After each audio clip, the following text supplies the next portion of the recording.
Vous écoutez Envol d'elle et aujourd'hui nous allons plonger dans l'univers du réservoir émotionnel pour comprendre comment nos relations et interactions quotidiennes façonnent notre état émotionnel. Bienvenue sur Envol d'elle, le podcast qui soutient votre envol. Je suis Rachel, coach certifiée, et j'aborde avec vous des thèmes de développement personnel pour nous permettre de nous épanouir et vivre des relations harmonieuses. Bonjour!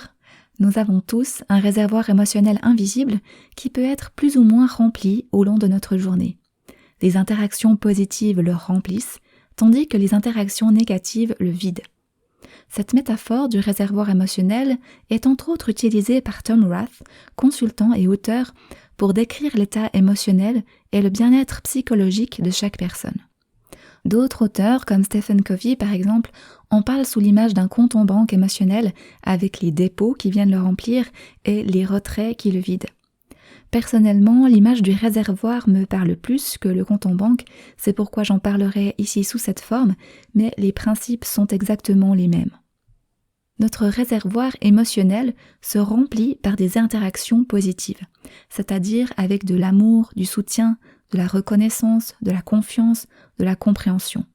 Ce qui peut se traduire par des compliments, des encouragements, des actes de gentillesse, des remerciements, des sourires. Et notre réservoir se vide avec des interactions négatives telles que les conflits, le stress, les critiques, les insultes, les malentendus, les décisions difficiles, les engagements non tenus ou l'indifférence. Ceci vaut pour toutes nos relations et interactions, que cela soit avec notre partenaire, avec nos enfants, nos collègues, nos voisins, nos amis, un étranger qu'on croise dans la rue. Quand notre réservoir est plein, nous nous sentons bien. Notre seuil de tolérance est haut. Nous sommes enthousiastes, coopératifs, engagés, performants. En bref, on est dans les meilleures dispositions possibles. On se sent en sécurité, heureux, confiant en soi et en les autres. Ainsi valorisé et reconnu, on est en meilleure santé, plus heureux et plus productif. Par contre, lorsque notre réservoir est vide, notre seuil de tolérance est bas et nous avons tendance à le faire payer à ceux qui nous entourent.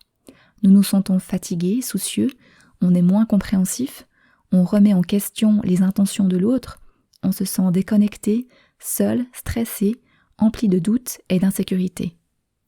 Comme le dit Brené Brown, travailleuse sociale et chercheuse, nous avons tous besoin d'un profond sentiment d'amour et d'appartenance. En fait, nous sommes biologiquement, cognitivement, physiquement et spirituellement câblés pour aimer, être aimés et appartenir à une communauté. Quand ces besoins ne sont pas satisfaits, alors nous ne fonctionnons pas comme prévu. De fait, nous nous brisons, nous nous engourdissons. Ou encore, nous avons mal, nous blessons les autres, nous tombons malades. Le réservoir émotionnel est, je crois, l'image de ce profond besoin d'amour et d'appartenance qui nous habite tous en tant qu'êtres humains. Et en voyant les conséquences d'un réservoir sec, on comprend l'importance de minimiser les interactions négatives qui le vident si rapidement et efficacement. Ces interactions qui remplissent ou vident notre réservoir émotionnel se présentent à tout moment de notre journée. Et à chaque fois, nous avons le choix soit de nous tourner vers l'autre, soit de nous en détourner. John Gottman, psychologue, donne cet exemple. Imaginez que vous et votre partenaire regardez une série après le souper et que votre partenaire apprend une mauvaise nouvelle concernant un de ses amis. Vous pouvez faire deux choses. Soit vous tourner vers lui, autrement dit, remplir son réservoir, soit vous détourner de lui. Se tourner vers lui ressemblerait à reconnaître ce que votre partenaire vous a dit en disant quelque chose comme « Ah, c'est terrible, je suis vraiment désolée d'entendre ça ». Ce genre de réponse montrerait à votre partenaire que vous l'avez écouté et que vous vous intéressez à ce qu'il a à dire, ce qui contribuera à renforcer la positivité dans votre relation. Ou bien vous pouvez aussi ne rien dire et continuer à regarder l'écran. Cela reviendrait à vous détourner de votre partenaire et ne lui donnerait pas l'impression d'être écouté ou compris. Comme le montre cet exemple, la plupart de ces gestes de sollicitude qui remplissent notre réservoir sont des petits gestes quotidiens d'appréciation, de compréhension, d'affection et de gentillesse. Tous ces petits gestes qui nous montrent que nous sommes écoutés, considérés, compris, que l'on s'intéresse à nous et à ce que nous avons à dire. Et cela veut aussi dire que par nos actions, nous avons un rôle crucial à jouer dans toutes les interactions de nos journées. Les études relatées par Tom Rath ont montré que la fréquence de ces brefs moments au cours d'une journée est bien plus importante que leur intensité. Ainsi, pour notre bien-être émotionnel, il vaut mieux vivre une douzaine de choses légèrement positives au cours d'une journée qu'une seule vraiment extraordinaire. Avoir conscience de l'état de notre réservoir nous permet d'y remédier si nécessaire avant qu'il ne soit complètement à sec.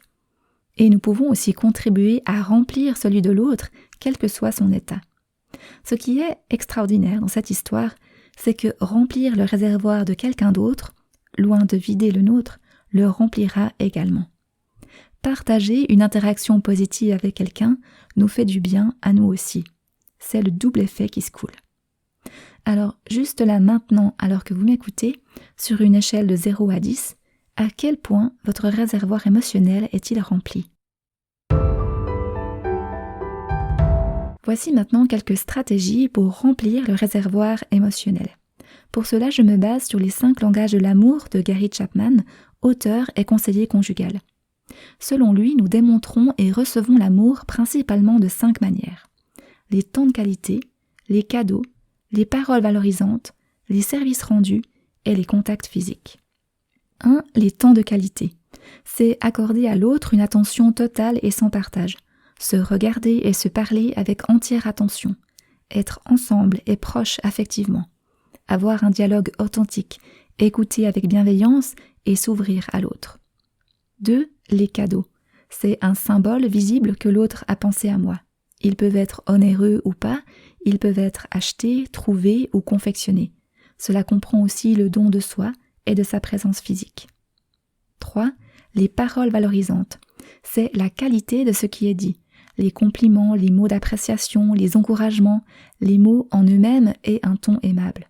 C'est aussi formuler des requêtes et non des exigences. C'est aussi reconnaître les efforts qui ont été faits. 4. Les services rendus.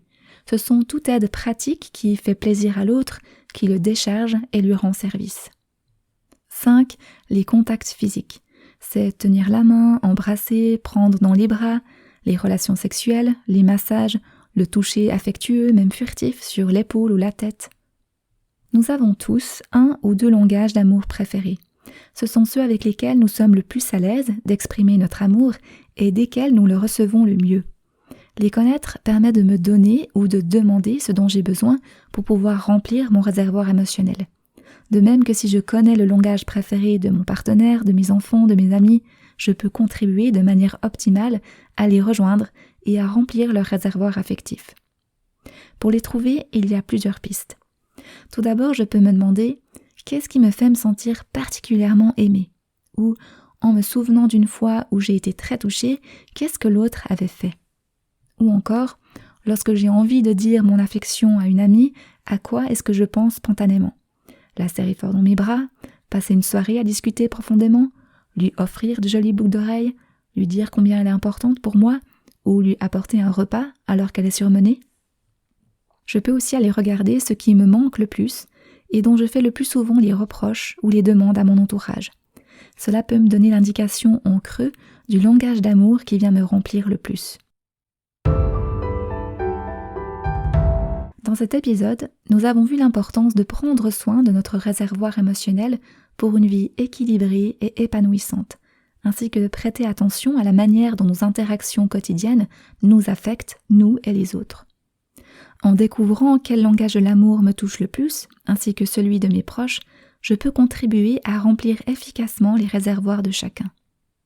En choisissant délibérément de remplir les réservoirs des autres par des actes de gentillesse et de reconnaissance, nous pouvons créer un environnement plus positif et épanouissant pour tous. Alors soyons des remplisseurs de réservoirs là où nous sommes.